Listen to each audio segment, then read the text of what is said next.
তাবলীগ করে ফাজাইল আমাল দিয়ে, ওই যে ইলিয়াস কান্দলবি যেই কিতাব লিখেছে ওটা দিয়ে। এখন আমার কথা হলো, তার বই যদি কোরআন মোতাবেক হয় আমাদের কোনো আপত্তি নাই। কথা কি বুঝাচ্ছেন? ফাজাইল আমাল যদি কোরআনের কথা লেখে তো সমস্যা কি? ফাজাইল আমাল দিয়েও চলবে। তবে যেটা কোরআন হাদিসে মেলে না, যেটা কোরআন হাদিসে সমর্থন করে না, বাংলাদেশের আলেমেরা শুধুমাত্র এটার বিরোধিতা করে। আর এটার বিরোধিতা করতে যাই তাবলীগ দুই ভাগ হয়েছে। ভালো করে বোঝার চেষ্টা করবেন। আলেমেরা হয়েছে এক দল, আর সাতপন্থী তারা হয়েছে আর এক দল। এর কারণ হলো একটা, সরাসরি কিসের তাবলীগ হয় না। তার মানে শুধু বাংলাদেশ নয়, পুরো পৃথিবীর সমস্ত মুসলমানদের কোরআন দিয়ে তাবলীগ করা হলো ফরজ। আমার কথা কি বুঝা পেরেছেন? তাহলে তাবলীগের বিরোধিতা করার কোনো সুযোগ, আমরা যদি কোরআন দিয়ে তাবলীগ করি তাহলে আমাদের মধ্যে কোনো দলাদলি মারামারি হবে না। এই জন্য আমরা কিসের তাবলীগ চাই? আরো জোরে বলেন। আল্লাহ তাআলা আমাদের সকলকে কোরআনের তাবলীগ করার তৌফিক দান করুক, সকলে বলেন আমিন। আল্লাহ তাআলা ওই উম্মতদেরকে, যেই উম্মতের আমি আল্লাহ আমাকে মানবে, রাসূলের তরিকা মতো চলবে, আমি আল্লাহ তাদেরকে চোখের পলকে পার করে দেব। সে রাসূল আমার কেমন রাসূল, সে নবী আমাদের কেমন নবী, আল্লাহর সঙ্গে দিদার করতে যাচ্ছেন, বরাক দেখার পরেও আমাদেরকে ভুলে নাই, আমাদের জন্য চোখের পানি ফেলে কান্না করে যে আমি তো চোখের পলকে পার হব, আমাদের উম্মতের কি হবে? আল্লাহ তাআলা ঘোষণা দিলেন কোনো ভয় নেই। যে উম্মতের আমি আল্লাহকে রব বলে মানবে, আপনি রাসূল আপনার তরিকা মতো চলবে, তাদেরকে চোখের পলকে আমি হাসরকে পার করে দেব। চিৎকার করে বলেন আল্লাহু আকবার। সেই রাসূলের অনুসরণ করার দরকার আছে না নাই? সেই রাসূলকে মেনে নেওয়ার দরকার আছে না নাই? আজকে আমরা নামে উম্মত, আজকে আমরা নামে মুসলমান, না আল্লাহকে রব বলে মেনে চলি, না রাসূলের তরিকা মতো জীবন যাপন করি। কথা বলেন ঠিক কিনা? আল্লাহ তাআলা বলেন, এই পৃথিবীতে আমি যত জাতি সৃষ্টি করেছি, যত উম্মত সৃষ্টি করেছি, সবচাইতে দামি উম্মতের নাম হলো মুহাম্মাদের উম্মত। চিৎকার করে বলেন আল্লাহু আকবার।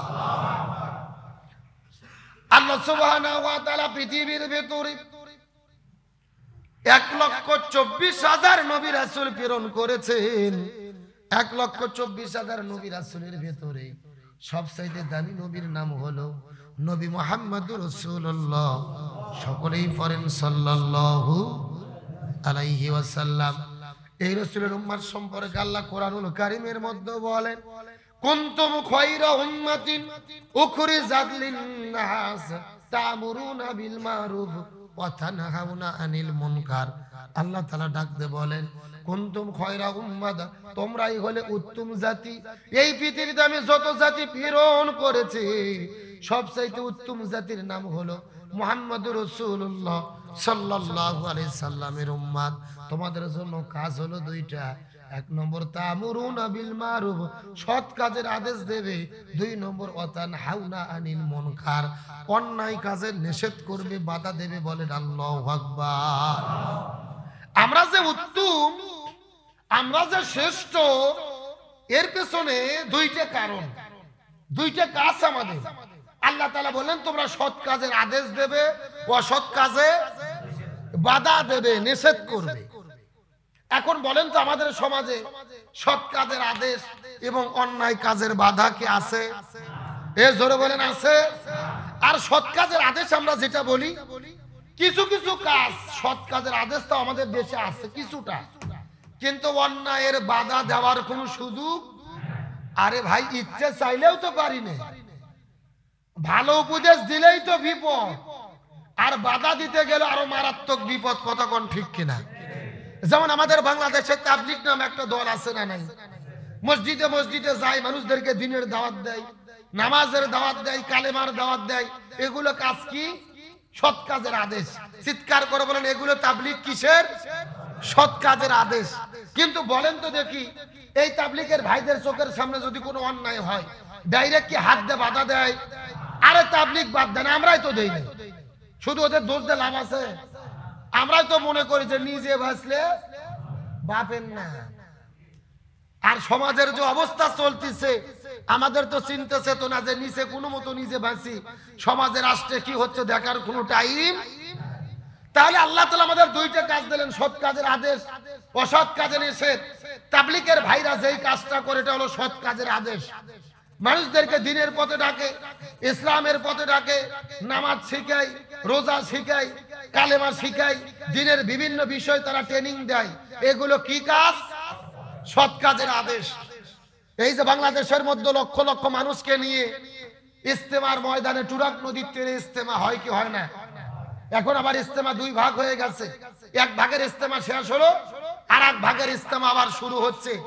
গতকালকে দেখলাম বাংলাদেশের জাতীয় ক্রিকেট দলের একজন খেলোয়াড়, বাংলাদেশের সুনামধন্য একজন খেলোয়াড়, আমাদের বগুড়ার কৃতি সন্তান মুশফিকুর রহিম, তিনিও গেছেন ইজতেমার মাঠে। আলহামদুলিল্লাহ বলেন। আরে ভাই, ভালো কাজে আলহামদুলিল্লাহ বললে কি গুনাহ হবে নাকি? জোরে বলেন আলহামদুলিল্লাহ। আমাদের বগুড়া জেলার কৃতি সন্তান মুশফিকুর রহিম, তিনি গেছেন ইজতেমার মাঠে। এখন এটা নিয়ে তুমুল সমালোচনা চলতেছে। যারা ভালো তাকে ভালোবাসে তারা বলতেছে আলহামদুলিল্লাহ এটা ভালো কাজ। কিন্তু এখন তাবলীগের মধ্যে যে দুই দল, আলেমদের গ্রুপের ইজতেমা হয়ে গেছে, এখন এটা হচ্ছে সাতপন্থীদের। এখন আলেম ওলামা গ্রুপ বলতেছে যে মুশফিকুর রহিম ওদের ইজতেমায় কেন গেল, আমাদেরটা কেন আসলো না? মানে ও হলো সাতপন্থী। আরে ভাই, মুশফিকুর রহিম হয়তো কে কোন পন্থী ও ভালো জানি না, কথা কর না কেন? ও খেলোয়াড় মানুষ, ভালো লাগছে, হয়তো মন চাইছে গেছে। আমি গতকাল দেখলাম যে যখন এর আগে ইজতেমা হইলো আলেমদের, তখন উনি নাকি সিলেটে খেলার মধ্যে ছিল, যেতে পারেনি, এখনো ঢাকাতে আছে, এই জন্য সে গেছে। ও তাবলীগের কোনটা কোন গ্রুপ, কোন তো এটা কি, কোন তো ওয়াজাহাতি, কোন তো আলেমদের, কোন তো সাতপন্থী, ও হয়তো জানি না। ও যাইয়া পড়ছে বিপদে। কেউ আর পক্ষে বলতিছে, কেউ আর বিপক্ষে বলতিছে। আমার ভাইরা, হাসার জন্য বলি নাই।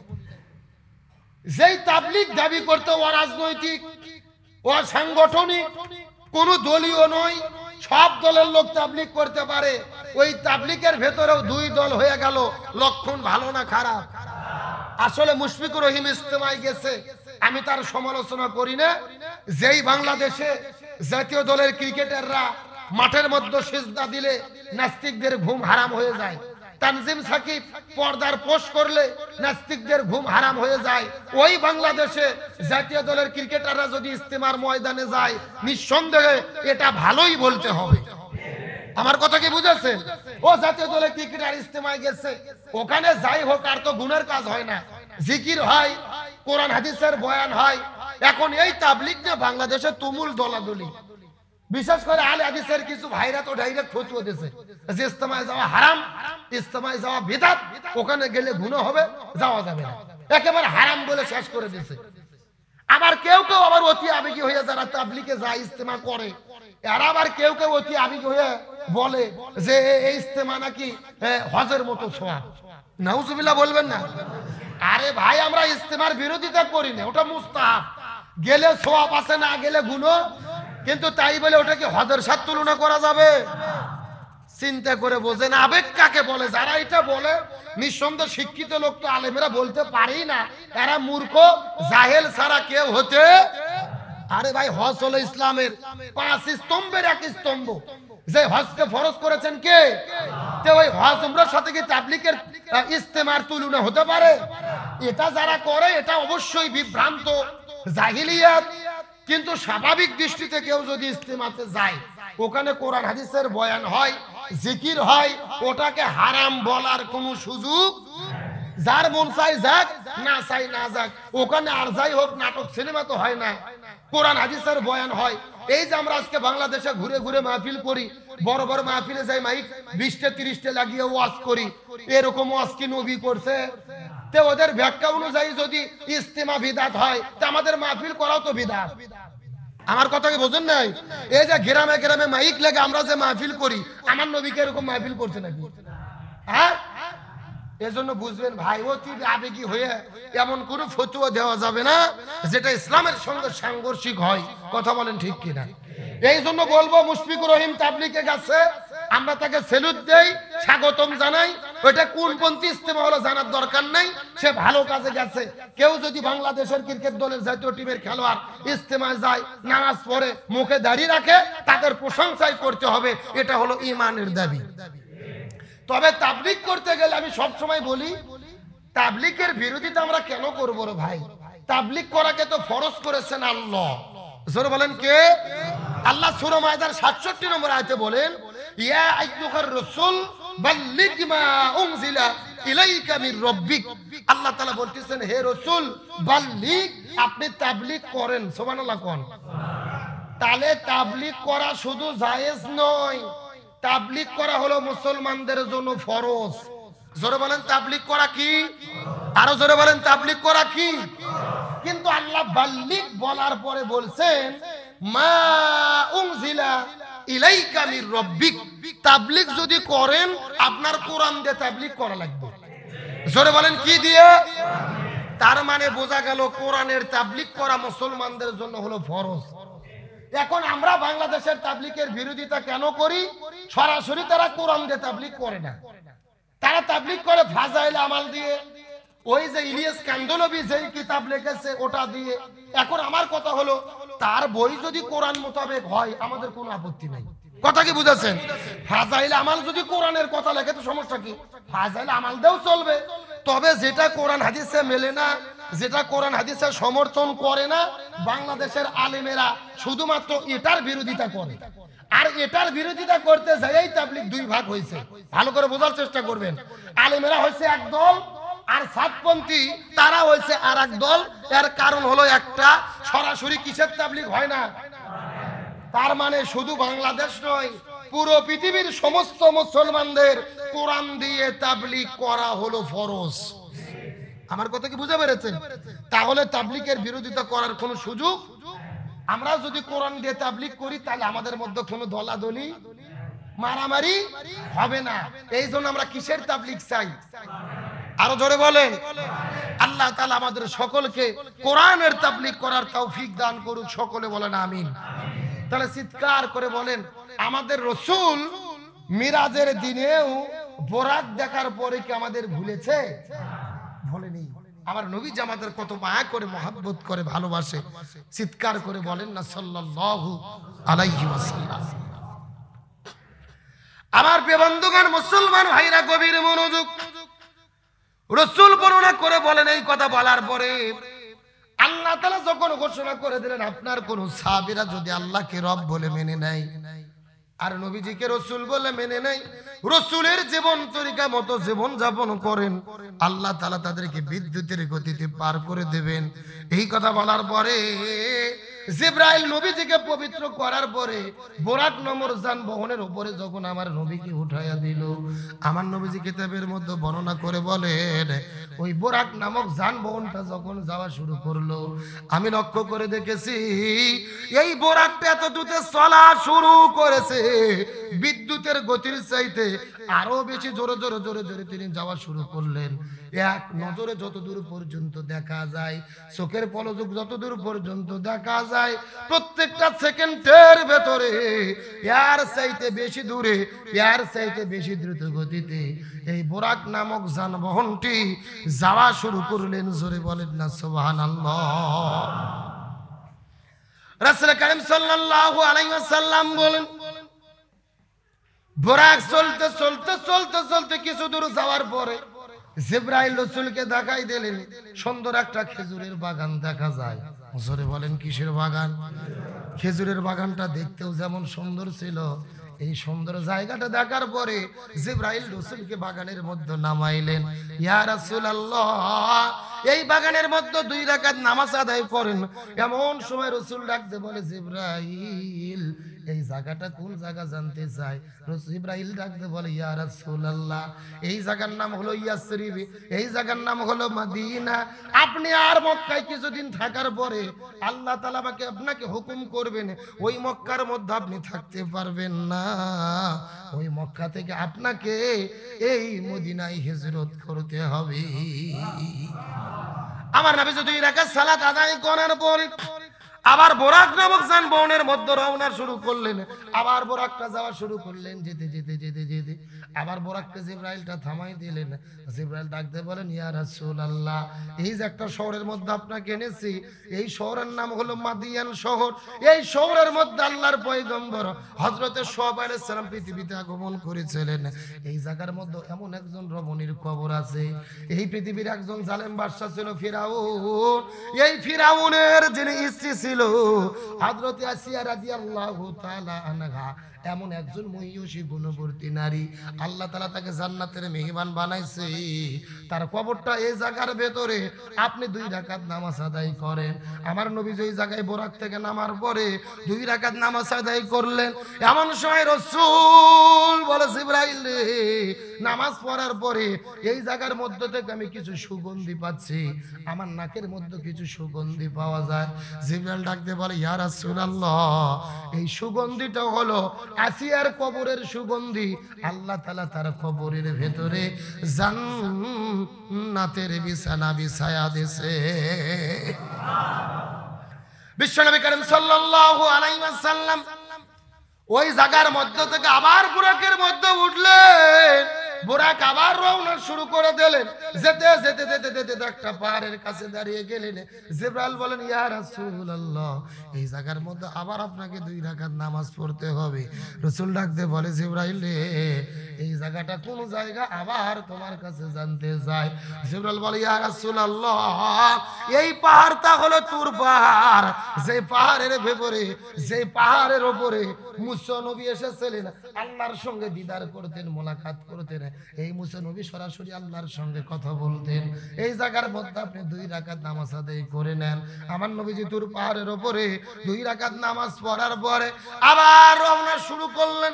যেতে যেতে যেতে যেতে যেতে যেতে বাইতুল মাকদাসের মধ্যে যাওয়ার পরে লক্ষ্য করে দেখে ওই বাইতুল মাকদাসের ভেতরে হযরত আদম আলাইহিস সালাম থেকে শুরু করে ঈসা রুহুল্লাহ পর্যন্ত এই পৃথিবীতে 1,24,000 নবী রাসূল আল্লাহ তাআলা প্রেরণ করেছে। এই 1,24,000 নবী রাসূলকে আমার আল্লাহ তাআলা বাইতুল মাকদাসের মধ্যে হাজির করেছেন। জিবরাইল ডাকতে বলেন, ইয়া রাসূলুল্লাহ, এই বাইতুল মাকদাসের ভেতরে এই 1,24,000 নবী রাসূলের ভেতরে তাদের ইমাম বানায়া আপনার 2 রাকাত নামাজ আদায় করতে হবে। চিৎকার করে বলেন আল্লাহু আকবার।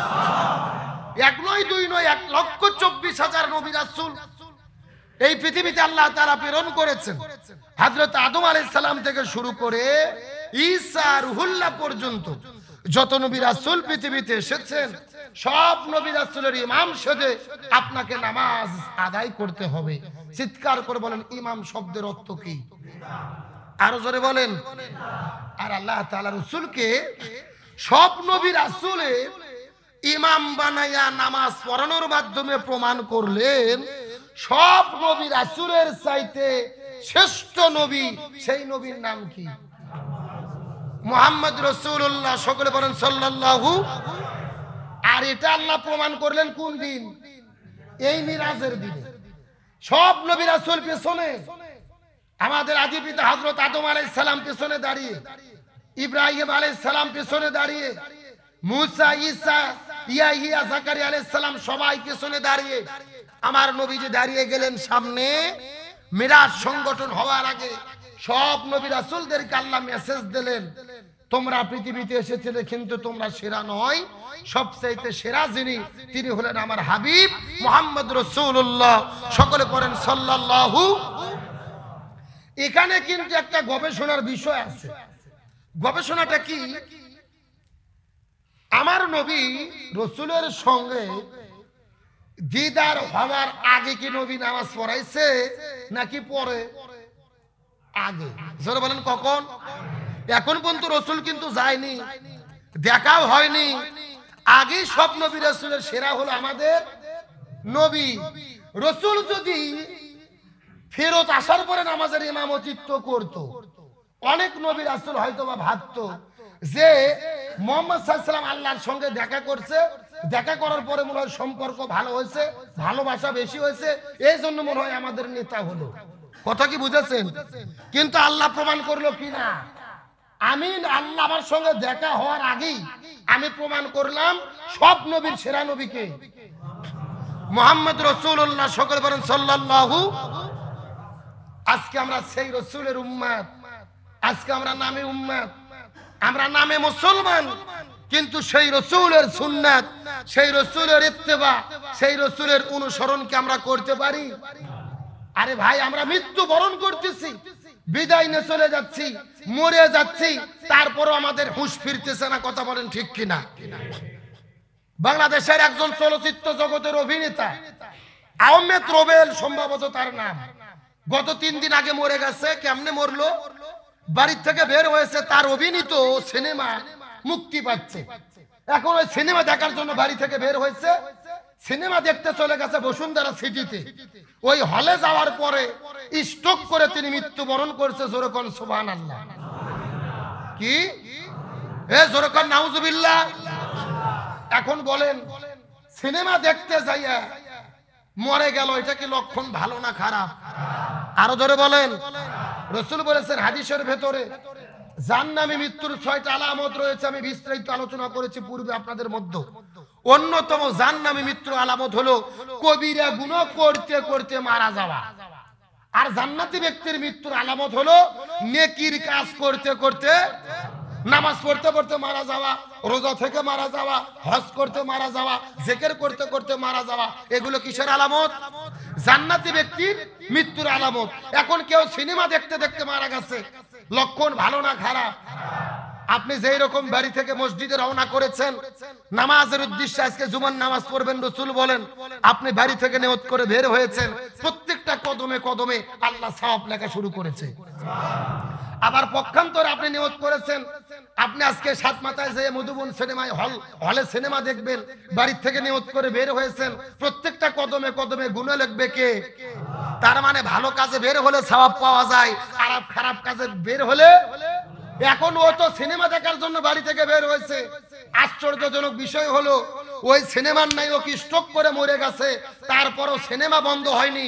ওরা বলতেছে চালাতেই থাকো, মানে মরে গেছে তারপরে আর সিনেমা হলে চলতিছে, মানে কবরের মধ্যে সওয়াব যেন যেতেই থাকে। কথা কি বুঝুন না? গতকালকে ঘোষণা করেছে সিনেমা যারা তৈরি করেছে, এই যে 9 তারিখ থেকে সারা বাংলাদেশের হলগুলোতে মুক্তি পাবে তার সিনেমা, তারা বলেছে না সিনেমা বন্ধ হবে না। তিনি মরে গেছে তাতে কি হয়েছে, বরং তার স্মৃতিকে পৃথিবীতে ধরে রাখার জন্য 6 মাস ধরে এই সিনেমা চলতেই থাকবে। সুবহানাল্লাহ কবেন নাকি? জোরে কর নাউজুবিল্লাহ। এখন চিন্তা করে দেখেন, সিনেমার নায়ক মরে গেছে, নামধারী কেমন মুসলমান, ওদের উচিত ছিল তাদের জন্য দোয়া করা, মাগফিরাতের কামনা করা। তা না করে তারা কি বলতিছে 6 মাস ধরে হলে হলে সিনেমা চলবে। এখন আপনারা বলেন 6 মাস যদি তার সিনেমা হলে চলে, কবরের মধ্যে সওয়াব যাবে না গুনাহ যাবে? শুধু কি গুনাহ যাবে, যতদিন সিনেমা চলবে ফেরেশতারা কবরে আর বাটাম ফাটাবে যে হলের মধ্যে তোর সিনেমা চলতিছে, আর সদকায়ে জারিয়া না গুনাহে জারিয়া তার কবরের মধ্যে যাবে। কথা বলেন ঠিক কিনা? এই সমস্ত নায়কদেরকে বলতে চাই, এখান থেকে তোমরা শিক্ষা নাও। কাদের পেছনে ঘুরেছো, কাদের আনন্দ দেওয়ার কাজ করেছো? তুমি মরে গেছো, তোমার সহপাঠীরা সিনেমা পর্যন্ত বন্ধ করেনি, সিনেমাই দেখতেছে। এই পৃথিবীতে তুমি মরার পরে তোমাকে কেউ চেনেনি, আর হাসরের ময়দানে তো কেউ চিনবে না। এটাই হলো বাস্তব সত্য কথা। আজকে দুনিয়ার মোহে পড়ে আমরা আখিরাতকে ভুলে গেছি, যা মন চাই তাই করতেছি। এই দুনিয়ায় কাজ কামের দ্বারা জাহান্নামকে খরিদ করে নিচ্ছি, তারপর আমাদের অনুভূতি জাগ্রত হচ্ছে না। আমরা দোয়া করি আল্লাহ তাআলা এই অন্ধকার চলচ্চিত্র জগতের সমস্ত অভিনেতা অভিনেত্রী নায়ক নায়িকাদেরকে আল্লাহ হেদায়েত দান করুক, বলেন আমিন। তাহলে বলেন আমার রাসূল ছিল স্বপ্নবীদের মধ্যে সেরা কি সেরা না? স্বপ্নবীর চাইতে সেরা। এটা প্রমাণ হলো স্বপ্নবীর রাসূলের ইমামতিত্বে কি করার মাধ্যমে? নামাজের ইমামতিত্ব করার মাধ্যমে। চিৎকার করে বলেন আল্লাহু আকবার। আমার প্রিয় বন্ধুগণ, মুসলমান ভাইরা গভীর মনোযোগ। রাসূল করিম সাল্লাল্লাহু আলাইহি সাল্লাম ওই মসজিদ আকসার মধ্যে সব নবী রাসূলের ইমামতিত্বে নামাজ আদায় করার পরে ওই বুরাকের উপরে ওঠার পরে উর্দা আকাশে যাওয়া শুরু করলেন। মিরাজের ভেতরে হযরতে জিবরাইল আমার নবীকে নিয়ে রওনা করার পরে যেতে যেতে যেতে যেতে প্রথম আসমানের মধ্যে যখন চলে গেলেন, হাজার হাজার ফেরেশতারা নবীজিকে সালাম দেওয়া শুরু করলো। প্রথম আসমানের দরজা খুলে গেলেন, আমার নবীজির সঙ্গে একজন নবীর দেখা হলো। চিৎকার করে বলেন তো দেখি আমাদের আদি পিতার নাম কি? আরো জোরে বলেন। আমার নবীজির সঙ্গে হযরত আদম আলাইহিস সালামের দেখা হয়ে গেল। আদম আলাইহিস সালামকে নবীজি সালাম দিলেন। আদম আলাইহিস সালাম নবীজিকে সংবর্ধনা জানাইলেন, হে আমার বৎস, এই পৃথিবীর মধ্যে আল্লাহ আমার যত সন্তান দান করেছে তুমি তো সবচাইতে শ্রেষ্ঠ সন্তান। কিন্তু আমার নবীজি লক্ষ্য করে দেখলেন হযরত আদম আলাইহিস সালাম একবার ডান দিকে তাকায়, আবার বাম দিকে তাকায়। ডান দিকে তাকাইলে তিনি হাসতে থাকে, বাম দিকে তাকাইলে কান্না করে। এমন সময় রাসূল জিবরাইলকে জিজ্ঞেস করে বলে, ও ভাই জিবরাইল, আমাদের আদি পিতা আদম নবী কেন হাসে আবার কেন কান্না করে? জিবরাইল ডাকতে বলে, ইয়া রাসূলুল্লাহ, আপনি লক্ষ্য করে দেখতে থাকেন, হযরত আদম আলাইহিস সালামের ডান দিকে লক্ষ লক্ষ কোটি কোটি মিলিয়ন মিলিয়ন রূহকে দেখতে পারবেন। এই রূহগুলো দেখতে লাল এবং সাদা। আর আপনি বাম দিকে লক্ষ্য করে দেখেন, লক্ষ লক্ষ কোটি কোটি রূহগুলো দেখা যায়। এই রূহগুলোর চেহারা রংগুলো দেখতে কালো। এই যে ডান দিকে রূহগুলো জান্নাতে যাবে, বাম দিকে রূহগুলো জাহান্নামে যাবে। আদম আলাইহিস সালাম যখন ডান দিকে লক্ষ্য করে জান্নাতি সন্তান দেখার পরে মুচকি মুচকি হাসে, আর জাহান্নামী সন্তানদেরকে দেখার পরে কান্না করে। চিৎকার করে বলেন তো দিক আল্লাহু আকবার।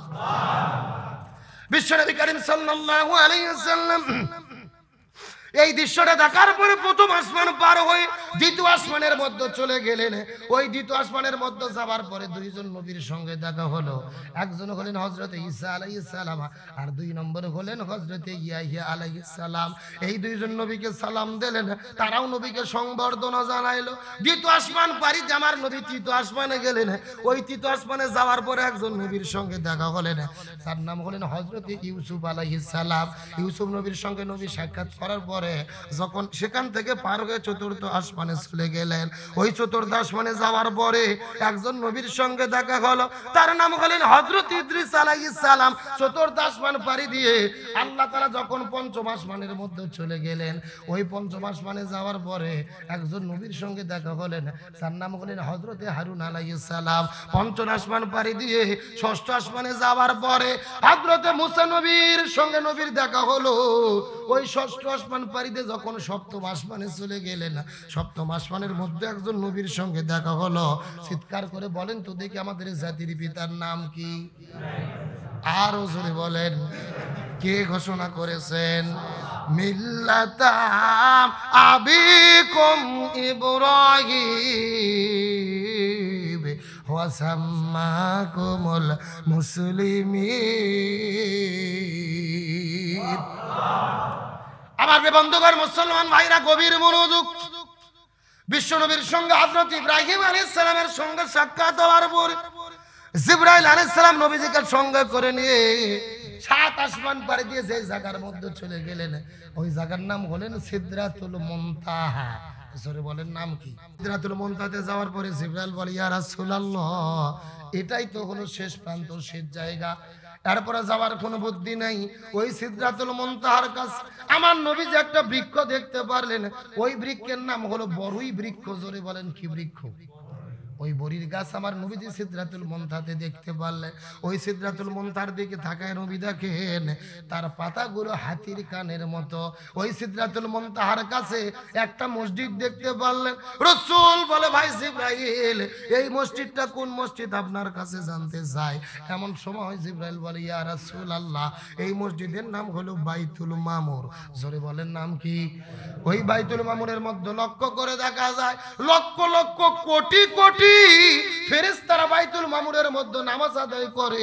এমন সময় জিবরাইল বলে, ইয়া রাসূলুল্লাহ, এই মসজিদে বাইতুল মামুরের ভেতরে আল্লাহর পক্ষ থেকে প্রত্যেক দিন 50,000 করে ফেরেশতা পতিত হয়। 50,000 করে ফেরেশতা এই বাইতুল মামুরের মধ্যে প্রবেশ করতে পারে। এই ফেরেশতাগুলো কিয়ামত পর্যন্ত আল্লাহর সিজদা করবে, কিয়ামত পর্যন্ত নামাজ পড়বে, আর সেখান থেকে বের হবে না।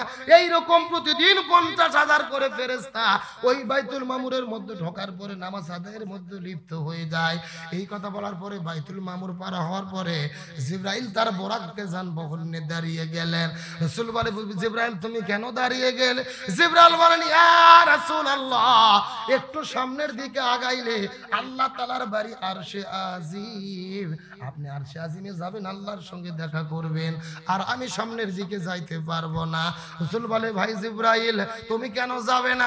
একা একা তো আমার বড় ভয় লাগে, আমাকে রেখে তুমি কেন চলে যাবে? জিবরাইল বলে, ইয়া রাসূলুল্লাহ, আমরা এখন যে জায়গার মধ্যে দাঁড়িয়ে আছি এই জায়গার মধ্যে থেকে আর 1 ইঞ্চি যদি সামনের দিকে যাই তাহলে আল্লাহর নূরের ঝলকিতে আমি জিবরাইল এবং বোরাক যানবাহনটা পুড়ে ছাই হয়ে যাবে। লিল্লাহি তাকবীর। যেই জায়গার মধ্যে জিবরাইল যেতে পারে না, যেই জায়গার মধ্যে বোরাক যেতে পারে না, ওই জায়গার মধ্যে আমার নবীজি কেমনে গেল রে মুসলমান? ওই জায়গার মধ্যে আল্লাহ তাআলা নবীজিকে কেমনে নিয়ে গেলেন? এই কথা বলার পরে জিবরাইল যেই জায়গায় আটকে গেলেন, বোরাকটাও আটকে গেল, নবীজি সামনের দিকে আগাইলেন। আমার নবীজির মনের মধ্যে ভয় ভয় ভয় ভয় লাগে। এমন সময় নবীজির কাছে আল্লাহ তাআলা আরেকটা যানবাহন পাঠাইলেন, যার নাম হলো রফ রফ। জোরে বলেন নাম কি? এই রফ রফ নামক যানবাহন নবীজির কাছে পাঠানোর পরে ওই রফ রফ নামক যানবাহনের মধ্যে ওঠার পরে আমার নবী আস্তে করে যখন আমার আল্লাহর কাছে সরাসরি দেখা করতে গেলে, আল্লাহর বাড়ি আরশে আজিমের মধ্যে যখন চলে যাবে, গায়েব থেকে আমার আল্লাহর কথা আমার নবী শুনতে পায়।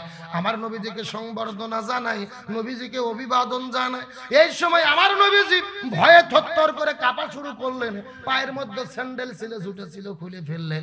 আল্লাহ তাআলা ডাকতে বলেন, ইয়া রাসূলুল্লাহ, আপনার পায়ের জুতা আপনি দয়া করে খুলবেন না। রাসূল বলেন, আল্লাহ, আমি পৃথিবীর মধ্যে ইতিহাসে পড়েছি আমাদের নবী হযরতে মূসা আলাইহিস সালাম আপনার সঙ্গে দেখা করার জন্য জুতো পায়ে যখন তুর পর্বতে গেছে, আপনি মুসা নবীকে জুতা খুলতে আদেশ দিয়েছেন। ওই মুসা নবী ভুল করে জুতো পরার কারণে, আপনি ধমক দেওয়ার কারণে ওই জুতোটা খুলে আপনার সঙ্গে দেখা করতে গিয়েছিল, অথচ আমি নবী কেন জুতো পরে আপনার কাছে যাব?